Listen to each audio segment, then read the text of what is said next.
What's up guys, your boy DP, Daniel Pedersen. Thank you for watching this. You're probably wondering why the heck do I have a wall of Foot Locker behind me? So yeah guys, you're probably wondering how all this is possible. Well, I'll tell you, it's not if you don't have an amazing wife like I have. Let me tell you. This woman right here, love of my life, Roxanne. Been with her 14 years, married 8 this year. Honestly, these expensive hobbies, they don't happen if you don't got one of these guys. I'm just going to tell you right now, like it just doesn't happen like that. I'm just going to tell you. I tell you what. So, if you don't have one, go get one. Not only, guys, do I have an amazing wife who supports this obsession, my other obsession that I definitely am passionate about is I'm a basketball coach. I've had a couple of good seasons. Since I've been doing it. Won a section championship in Sacramento. I just won one last year here in Fresno. It was an awesome time. Last year we were the first open division champion in the Fresno area since they implemented that, which is awesome because we're the first ones in history. So the other one we played, I was at Modesto Christian, and we had a really good team that year. It was one of the most. It was that year taught me probably the most since I've been coaching. So you're probably wondering why I watch this, why listen to a guy who has hundreds and hundreds of pairs of shoes. Sneakers to me, it's not a thing you just do. Like, to me, there's a culture to it. It's just like basketball. There's a culture to it. You have certain obsessions with it. Certain things stand out more than others. Certain shoes have more meaning than others. Some of them even have a story of how you got them, and I think that's the coolest thing because you meet people. You know, you get all there, like some of these you can only get from knowing certain people. So basically guys, with these videos, I want to bring you my stories, the emotions, the experiences, the people you met, you name it. Like, I want to share it with you. So maybe you can find a passion for it. Get ready guys, I'm going to take you into the first few of my stories here today. Keep it short and sweet and just show you, you know, the foundation of my problem. Story number 1, where it all started. First of all, if you haven't seen, that is what a Foot Locker SKU sticker looks like from 1998. This pair that I had back in that day was $150. Some of you may have already skipped ahead and read the label, so I'm not going to get to that. I'm just going to get straight to the shoes. And by the way, this is the original silver red Jumpman box from that time frame. So this is the pair that start off. First of all, before I show you and open this, and some of you already know what it is, but it's fine. Story behind this is my father. I had a buddy growing up. You know, my buddy Mark, we were just kind of getting into some of our hobbies, collections, and habits and whatnot. He stumbled upon a pair of shoes that his brother had showed him. His brother was stationed in Texas, I think it was at the time. And basically he said, hey, I found this dope pair of shoes, you'll probably like them. Sent them over and they were too small. So long story short, we found these in this color. And this fucking fly is going to kill me. We found this pair in this color and called a Foot Locker, I believe it was in Wisconsin, and we were able to get my size and his size in both of the pairs. With that being said, drum roll please.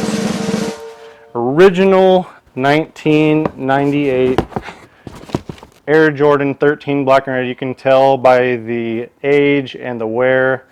I definitely wore these to the ground as I love them so much. Even switched out the laces, and can tell the age by the foggy hologram, which I absolutely love. You see this one has the true 3M. This is what they model all the retros off of basically. So yeah guys, I wanted to share these with you. This is the first, I guess you would call it the first explosion that caused this problem. So first pair I ever had, 1998, original box, original label. My best friend had the same pair and 2 sizes smaller than these. And that's what started the madness. Story 1.5. Just rewind just a little bit. So you can't. I showed you guys the first pair, the Jordan 13, and I was thinking to myself, like, you can't talk about the black and red Jordan 13 without talking about the last shit. I mean, Not right. the last shot Jordan 14. I wanted to present these because this was the second pair that I ever owned. I believe I got these at the Foot Locker in Tracy. I was with my brother and my dad at the time.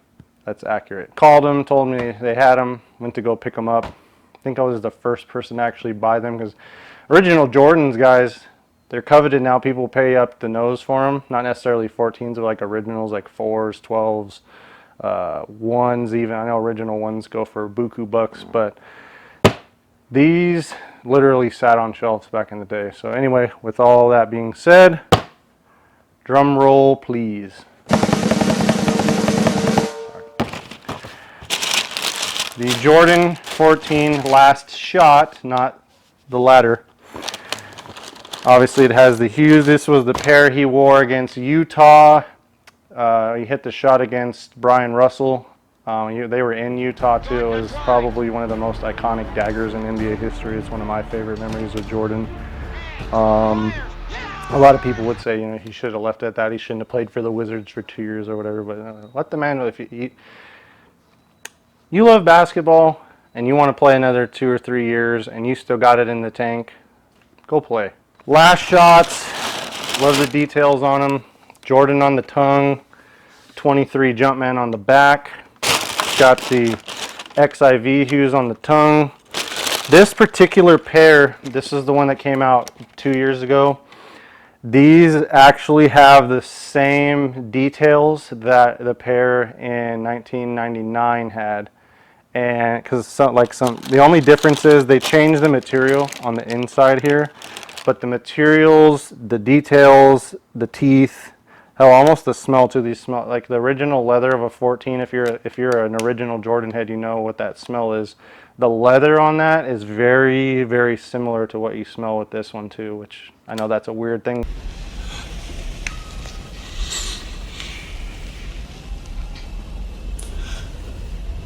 But sensory's the thing, right? So anyway, this is pair number 2. This isn't the actual pair that's somewhere in the madness. If I find it when I'm going through and making another video, I'll definitely bring that out and reference this again because it's my second pair I ever had. Take the clock back in the time machine to 2011. Brings me to these. These are the Kobe 6 All-Star, the Orange County edition. Significant to me because during that time I had just moved to Orange County and I was still working at my other job that I transferred to. I think I was working at Best Buy at the time or something like that. I was selling TVs, doing home theater, some crazy stuff like that. Way back in those days when I was skinny and I wore a size 13, 12 and a half. So my foot's grown a little bit since then. It pancaked a little bit, but we won't talk about that. Anyway, like I said, this shoe is awesome. It's got the orange hues on it. If you look at the bottom, that's supposed to denote like a sandy beach, and you can see the change in the tone in the toe box there. It's a kind of a sunset, which you see a lot of the beautiful sunsets in Orange County, depending on where you go. Newport Beach has really good ones. I used to go look at those from time to time. But yeah, from 2011 until about 2015, wifey and I lived in, we actually weren't married at the time. It was about a year before we got married. We were living in Costa Mesa, right down the way there, kind of probably like 10-15 minutes from Disneyland, near Orange Coast College.